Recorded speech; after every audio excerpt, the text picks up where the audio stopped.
কি সুন্দর দেখো তোমরা।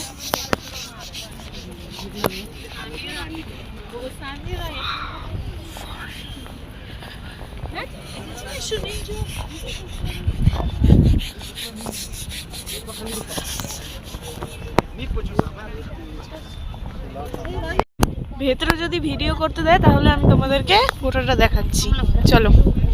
কি সুন্দর আসলে, মানে আমাদের ড্রাইভার যেটা বললো যে এখানে কোনো পারফেক্টলি একটা কোনো মূর্তি নেই, এখানে সব হিন্দু মুসলিম খ্রিস্টান সবাইকে একত্রিত করার জন্য মানে এই মন্দিরটা বানানো হয়েছে, যাতে কোনো কিছুর ভেদভাব না হয়।